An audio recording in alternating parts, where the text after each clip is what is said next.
I was recently watching an episode of the series, which is on Netflix, which is actually a Star series called Outlander. So, excuse me if I'm going to lose you for a moment here, Steve, but bear with me. Now, I found it quite interesting. It's about a sort of history between the Scottish and the English, be it with a bit of a science fiction twist to it, time travel. Okay, so yeah, it's quite well done. The history's there. The history's quite accurate. But in one particular episode, what I found is quite interesting is you got somebody in a school in the 80s. One man's son was pulled up by the school teacher for apparently speaking Gaelic, Scottish Gaelic.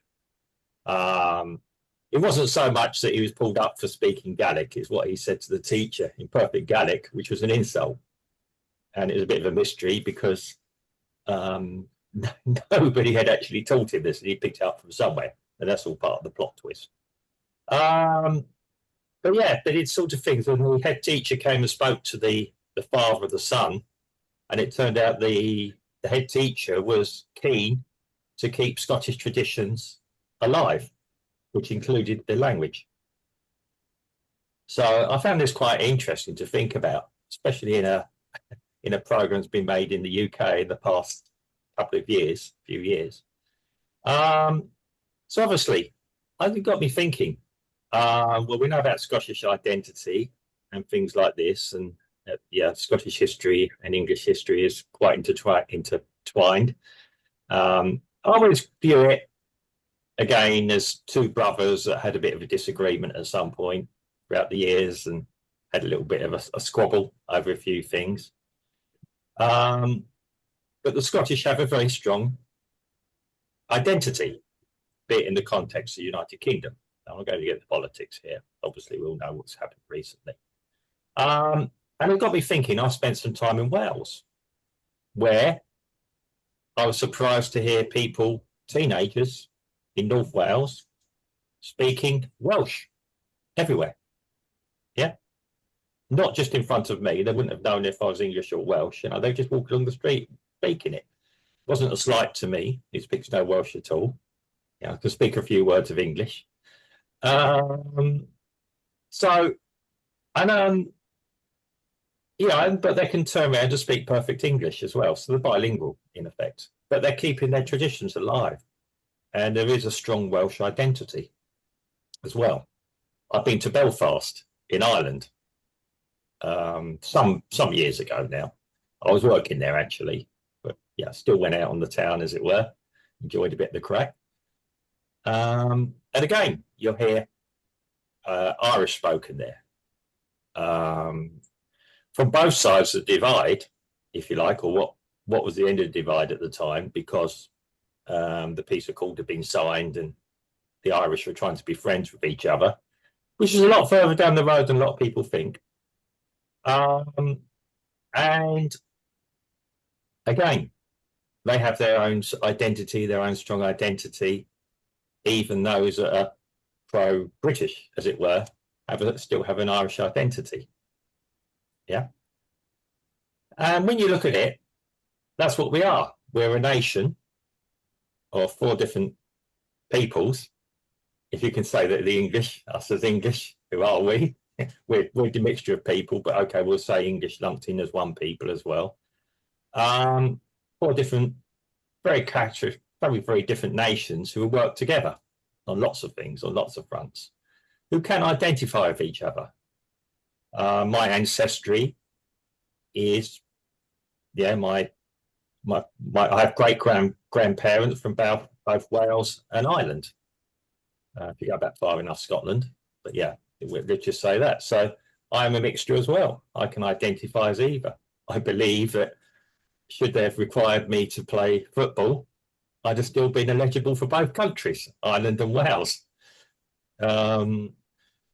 It's interesting who us as the English are. But then I'm looking a bit wider than this, and it's come up quite a lot recently.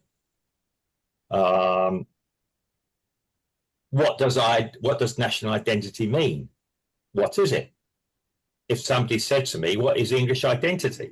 Could I tell them? I don't think it's fish and chips. I've had a student say to me, do you miss fish and chips? I live in Brazil. Um, Not really. Well, I'll say not really. Put play in front of me now, I'd eat it. Um, but I can honestly say I don't really miss it. And I'd like to think that my national identity was more than a plate of fish and chips. Blank George, it could be St. George, who never set foot in England. King Arthur.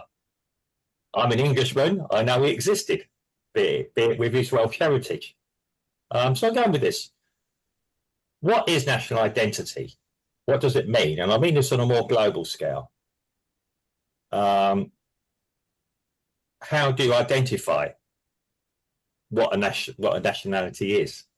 And is it important? So over to you, Steve. Very. Well, yeah, I think in this ever-changing world, uh, it's almost lyrics of a song. Yeah. Ever-changing world in which we live in. Yeah. Yes. Live and let die. Yeah. It's national identities as such are becoming more and more difficult to see from a Mm. distance. From a Mm. distance. Even if you looked at a person from it's the old, the Swedish, a tall, Mm. blonde-haired, blue eyes. Yeah. But these days, not so much, Mm. because of this mixture of races. It's becoming a little bit more difficult. We can argue that traditions um, are a national identity. Mm. So in my case, when I was younger, I was involved a lot with the traditional folk songs Mm. and dance. And so, that was one way to manifest my English Yeah. and not British identity. Mm. However, in the British Isles, it's funny because um, England was the only country of the four Mm. that the population of that country ridiculed Mm. their own traditions. Mm. So if you go to Scotland and you see a man wearing a kilt, the Scottish won't point fingers and laugh Mm. at a Scotsman wearing a kilt, Yeah. or even playing a bagpipe, or Mm. even dancing the Highland, what they call the Highland fling, I suppose, Yeah. Yeah. right? Dancing Yeah. on crossed swords. Yeah, Yeah. the Irish don't do that. The Welsh don't do that. We only do that in England. Mm. I almost said the UK there, but in England. In English, yes, I mean, yes. Yeah. And as our societies have been infiltrated one way or another with Mm. other influences, then our uh, traditional, typical Britishness is being Yeah. diluted every time this happens. So Yes. for example, if you go to a major city, there's a chance that you'll see more pizza shops or kebab shops Mm. than there are fish and chip shops, Yeah. you know? Does that mean to say that the most common food we eat are now kebabs and pizzas? Mm. You know, Traditionally it was fish and chips Yeah. wrapped up in a newspaper. Even wrapping them up in a newspaper in the old days. I mean, Mm. I used to get fish and chips in a newspaper Yeah. and read yesterday's news whilst I'm Mm. eating. Yes. And that was outlawed by the government, so it had to be just white paper Oh, and yeah. white sheeted paper. And Yeah. weren't allowed to use newspaper anymore. Yeah. Uh, so Mm. small things, little things like that that Mm. are disappearing. Um, it dilutes it dilutes identity. Mm. I, it's not, it isn't something that you can see from a distance. Yeah. You would have to be there, and there are traits very, very like not letting a lady in front of you in the queue. Mm. That's a very British thing. That's a very English thing, Yeah. you know. Um, this thing about the gentle, if you speak to somebody in Brazil, they'll say, "Oh yes, you're a gentleman, an English Yeah. gentleman." Yeah. Opening the door. We're very polite. Yeah. Unfortunately, this day and age, for some reason or another, the generation seems to be slipping a little bit on that Mm. on in this aspect. Yeah. You we get the influence of America. So even the way we say things, Mm. I would never, as a child, if I did not understand something, Mm. I'd say I don't understand that. Mm. I would never have thought of saying I can't wrap my head around it, which is Yeah. a Yeah. I very understand. American. But Yeah. you hear that in England Yeah. uh, more often than not. Mm. Instead of just saying I don't understand, you know, Yeah. they use Americanisms, and so once again it's been diluted. It's been diluted, Yeah. and I think if we keep going down this track, we're going to still have certain English traditions, Mm. uh, but they're going to become few and far between. You're still going to get little pockets of traditional England. Yeah. So if you go to somewhere in the sticks, for example, you're going to get traditions Yeah. in England that are going to sort of hold up that British tradition, Mm. that English, English tradition, that Yeah. Englishness, that Yeah. Englishness. And but once you start getting global, uh, I mean, I'm sure that there are certain things here in Brazil that Mm. traditionally Brazilian. Mm. But Brazil is so big, Yeah. that each region is going to have their own. Oh yeah. Yeah. So, right. So, for example, here in the Northeast, Mm. the traditional music for Carnival is Frevo, Yeah. Frevo. However, when you look at the playlist of the artists that are performing, Mm. they're bringing people from Bahia, Yeah. which Bahia has its own distinct flavor of music, Oh yeah. but they're bringing that flavor of music to the Northeast. Mm. And so what do you get? You get a bastardized version of a carnival in the Northeast, Yeah. you know? So, it's this influences from the outside Yeah. as the world is getting smaller. Yes. It's going to dilute our it's going to dilute our traditional way of being, Yeah. and we're all just going to be one sort of blancmange. The Yeah. world's going to be like a blancmange in the end.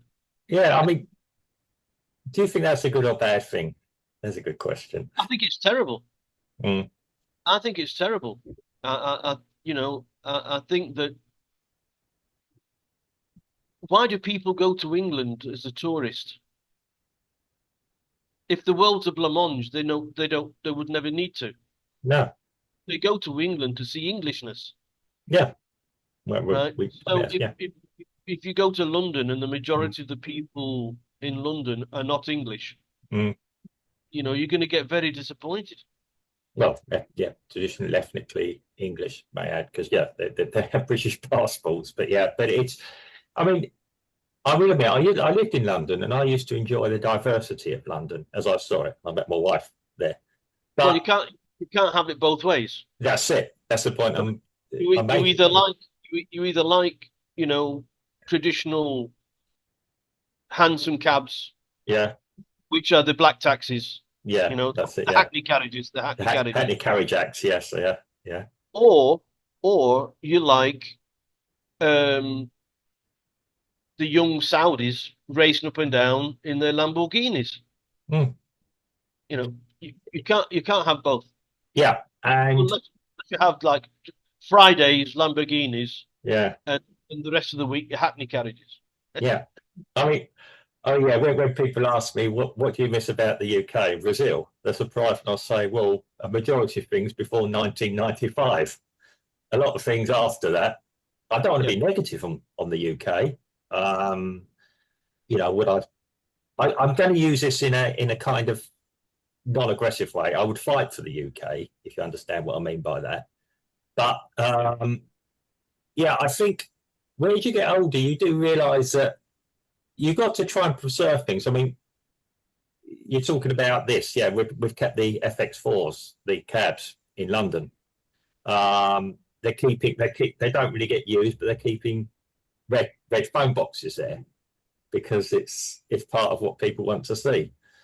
All that. they're putting internet connections inside. Yeah, yeah. I mean, yeah, repurposing it, but yeah, it's what people want to see. Yeah, we've got historic buildings. I mean, our administration, our government administration, is a collection of really fine Georgian buildings. When you look at them architecturally, absolutely superb. Um, Again, I mean, based on places around the world, more Italian based actually than anything else, probably. Um, I mean, yeah, we are a people. I always think that us English, I'm going to say us English because, yeah, we've always been a mixture. It's just that I've said a mixture. If you go back far enough in my family, I've actually got Norman French in me, which has been established, but I'm no different to anyone else. But I'm just saying what I know about. I like to say that the Normans are actually not French, but Viking in origin, because it kind of sounds a bit better. Sorry, any French people listening, but you know where I'm coming from. Only Uh, only French that don't count. yeah. Yeah, I mean, yeah, I mean, as you get older, yeah, maybe you want to maintain some things. I do agree that things have to change sometimes. We can't hang in the past. Um, I don't want to be told what to like and not what to like. Um, you know, there's a lot of older English traditions that I could look at, like you say, the Morris dancing, that I did mock. But then you're quite right. The Scottish don't mock their dancing. The Welsh don't mock their dancing. The Irish certainly do not mock their dancing. In fact, the Irish, in fair play to them, have made it an international money-making thing. Um, you will never see a tour of river dance, international phenomena. You'll never see Morris dancing hit Broadway, yeah, in America. Um, which, okay, when you look at it, it looks a bit strange, and I don't always understand where it all comes from. I think it's got some pagan traditions in it, which I'm not against. Although as a Christian, I'm not against that. Yeah, it's harmless. I've never heard of any Morris dancers who have managed to invoke any strange entities when they've been doing their business. Maybe you can enlighten me on that, Steve. Yeah. Um, I not, have a long, not tradition in that. Some spirits appear, but I don't think they're of a supernatural nature. Um, it's a yeah, yeah. I mean, I enjoy visiting castles. One of my favourite places near where I lived was a castle. To go around the ruins of a castle and just imagine what it must have been like. And they started building that in 1215. Yeah. So you go up there, and it's like, I wouldn't say a spiritual place. I mean, Stonehenge has probably got a strange spiritual thing about it, which again, you can say it's an English tradition. We don't know what that's all about. Yeah, we know it's probably an astronomical calendar of sorts. That's obvious, but you know why they did it. I study a lot of history. Um, I find our traditions very good. Like I said, some of them we can look at history and go, "Oh, that wasn't so good." Um, but we also did a lot of good things. I mean, in effect, if you talk about the modern education system, that probably emanated from England. Education wasn't invented by the English or British, but it emanated around the world to certain countries. But That's not to say, you know, everything about my country of origin is brilliant. It's interesting you talk about Brazil, cultural references. My wife identifies as Pernambucan first, Northeastern second, and Brazilian third. Yeah. To her, Rio, Sao Paulo, and Minas Gerais, and probably uh, is a foreign country almost. She loves Salvador. She's been to Bahia and Salvador a few times and loves it there. A lot of Recife, a lot of Pernambucans do. So again, that's an interesting thing. Then my wife does identify in a slightly ethnically different way. So it's interesting. It's who you feel, what you feel. I know this has come out recently where they're going around, what's it like to be English? And the people get a microphone stick under their nose. Well, I don't know. But whatever it is at the moment, I like it. Yeah. But we really enjoy an Indian curry on a Friday night. Yeah.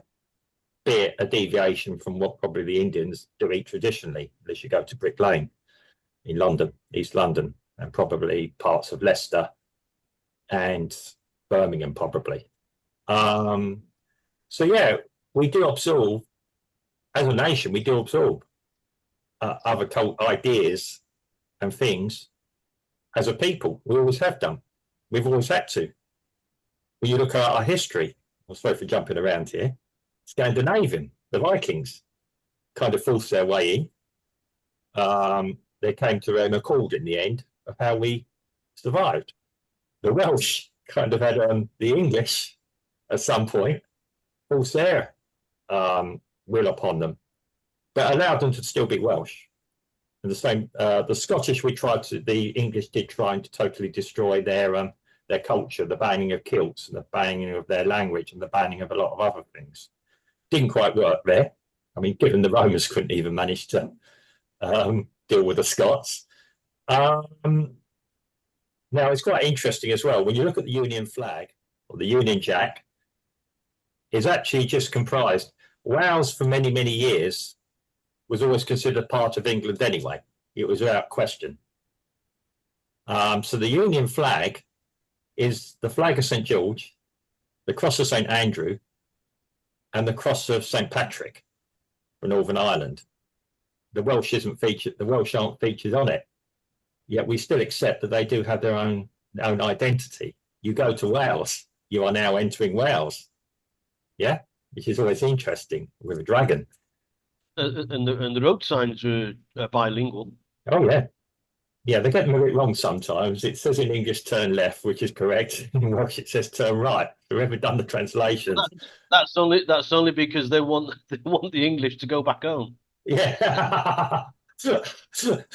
Yeah. Oh yeah. I mean, actually, when I did work in Wales, we had some jokes. It's quite funny. On the site I worked, I think there was about 20 English guys and 2 Welsh people. The Welsh didn't mind. They enjoyed the banter. Yeah. Yes, we did talk about Welsh pastimes and everything else, and they laughed along with it. Yeah.